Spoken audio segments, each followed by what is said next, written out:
Hello. Okay, so I think I have finally mustered up the energy to go ahead and give you my whole twin birth story. It's not really a labor and delivery story because I never went into labor, and I had this whole vision of, well, this is before I gave birth, of filming all the moments that led up to giving birth and putting them into this whole labor and delivery vlog and piecing it together and having it be so romantic.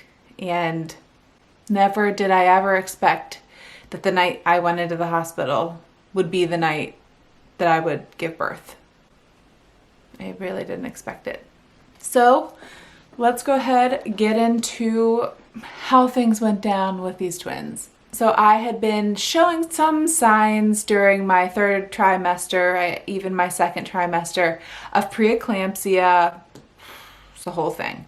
But I didn't know if I had it, if I didn't have it. I had the protein in my urine, and I had some occasionally high blood pressures. There's that. They always said to be on the lookout for those severe features. And severe features mean that they are not going to let you go past 34 weeks if you have preeclampsia with severe features. I feel like I've talked about this so much that I'm just sick of saying preeclampsia with severe features. So sick of it. But I think it's necessary to say because that's what led to this whole situation. So I was on the lookout for severe features, one of which is a headache that doesn't go away with Tylenol. And on a Friday, I was noticing my headache was getting worse and worse. I hadn't had headaches for a while, and I thought, okay, and I took Tylenol and it didn't go away, and I thought, But during this pregnancy, I have gone to labor and delivery so frequently, only to be told, you're fine, go home. So I also don't want to take any chances and risk having something go wrong and not go, because I know so many things can go wrong.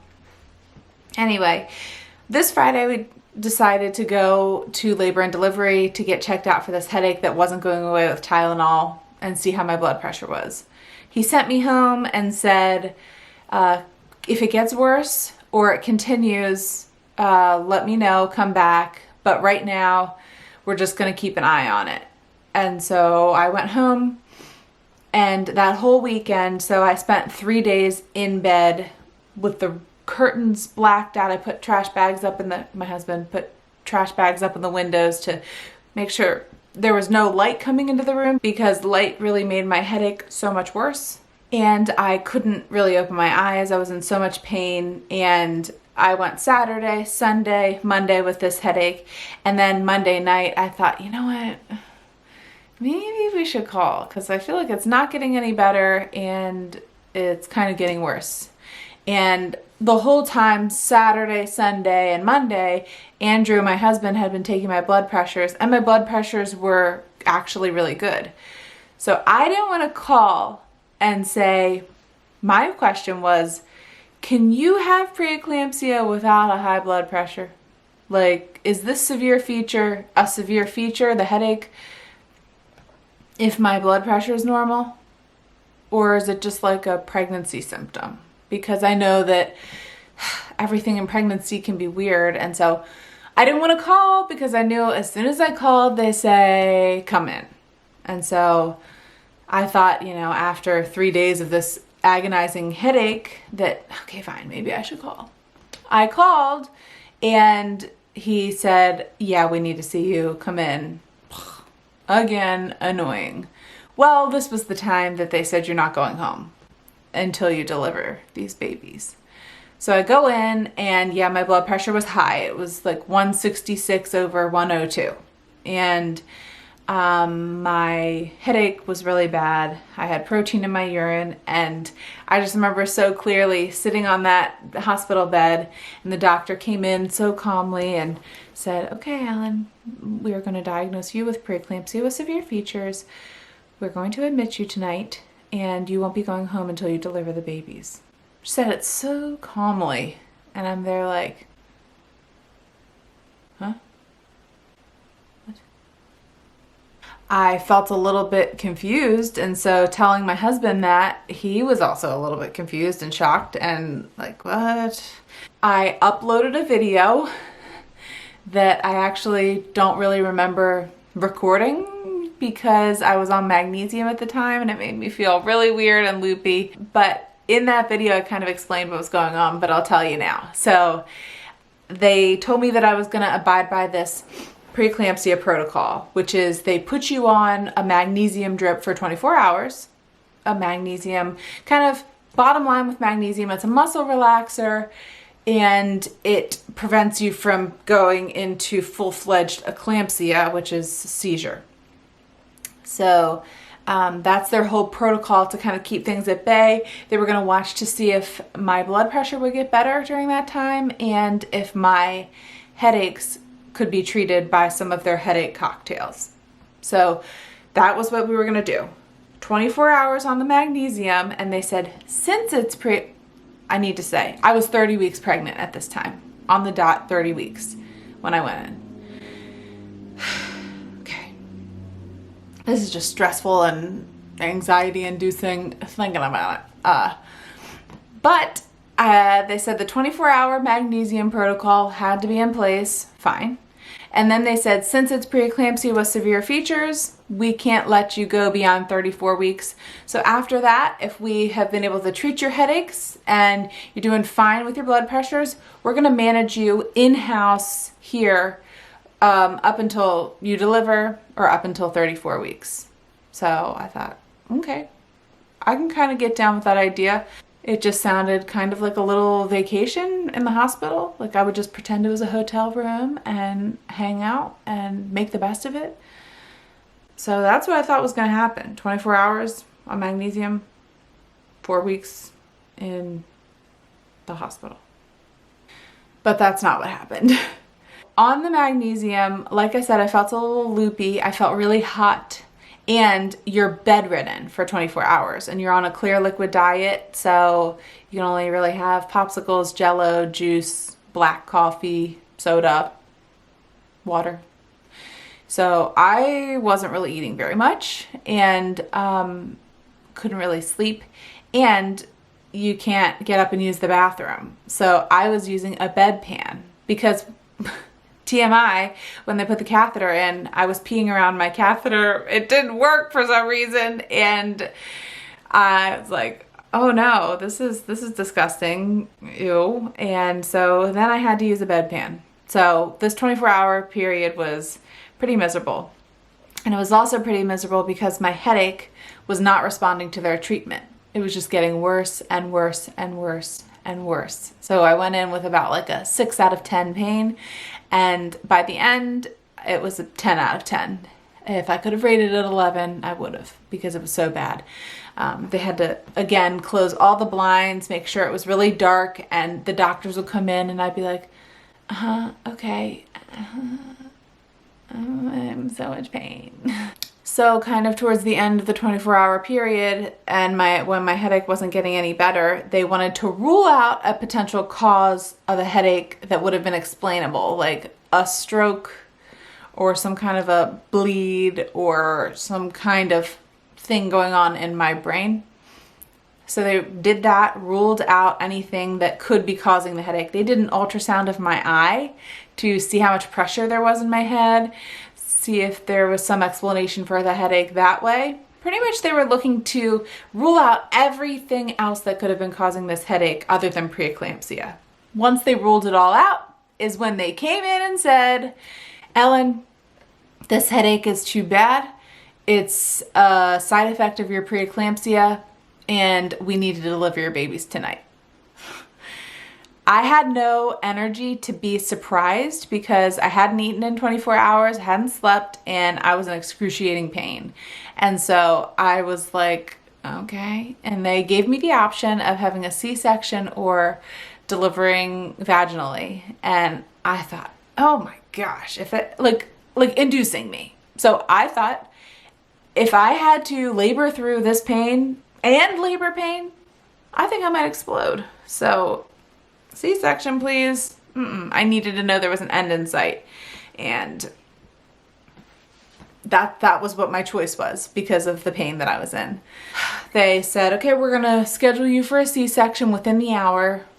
And so stay on the magnesium until the C-section. And then somebody else came in with a more urgent need for a C-section. So then my C-section got pushed back about 3 hours. And so I was on the magnesium for another 3 hours. So now it's been like 28 hours because of the extra, a long time, 28 hours on magnesium, whatever. And then I end up going back for the C-section.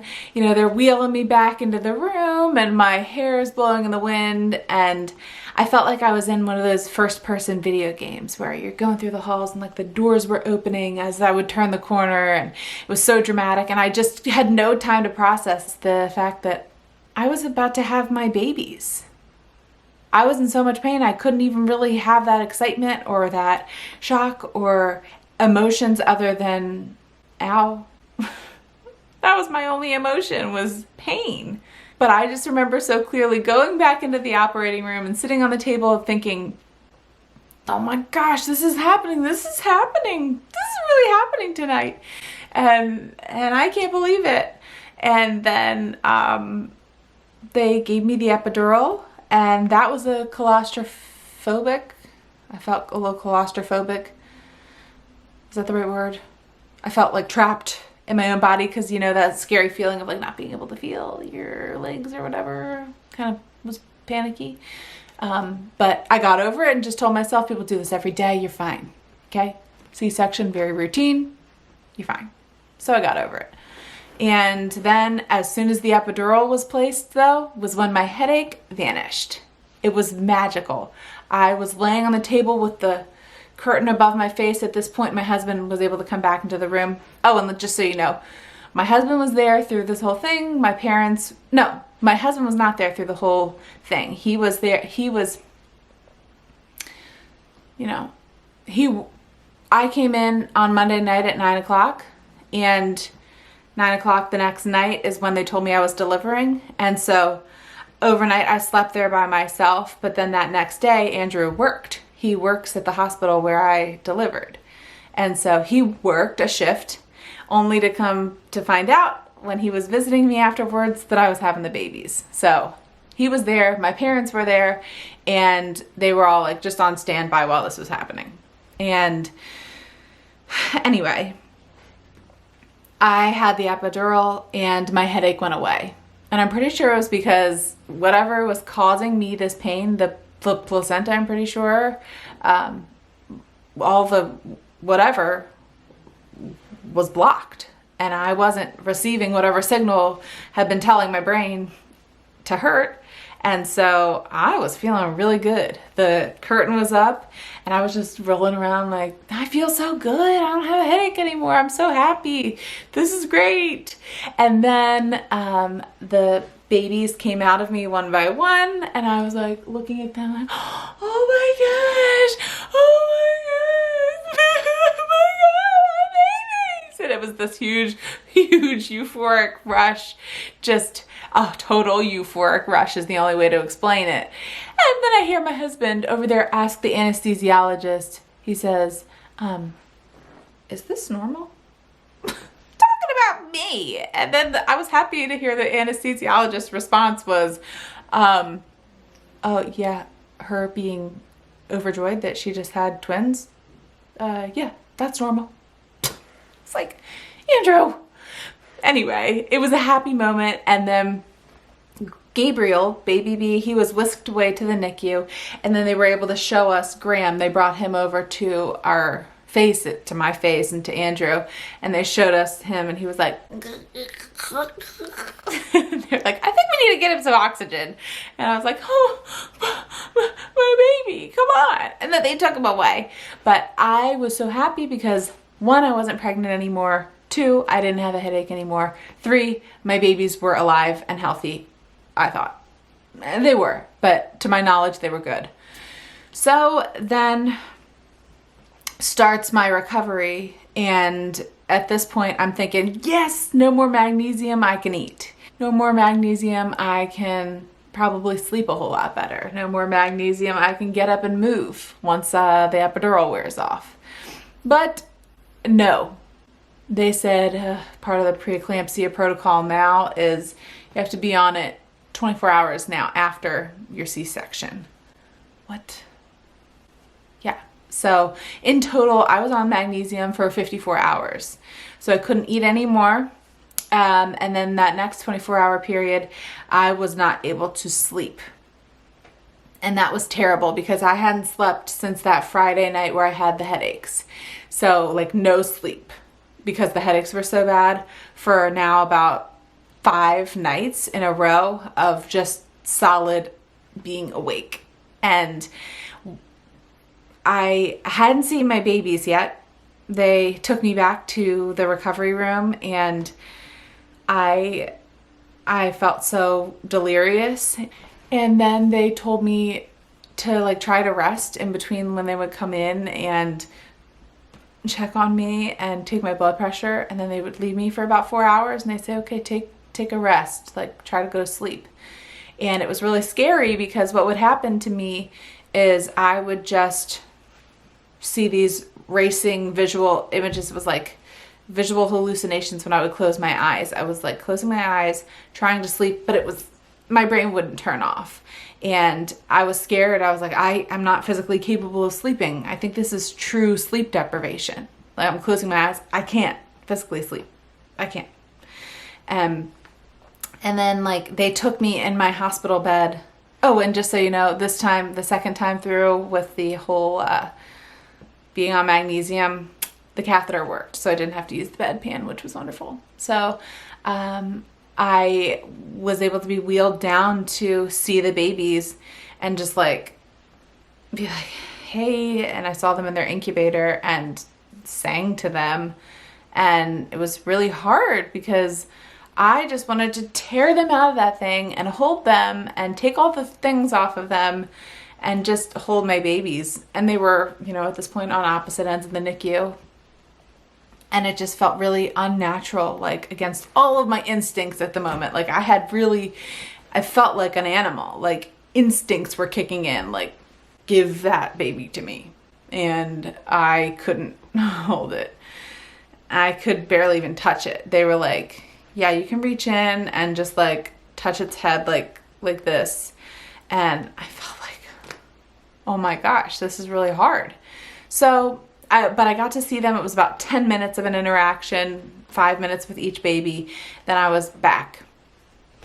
And okay, so the timing gets weird. I don't know. Okay, I guess it's 24 hours later because I can come off of the magnesium.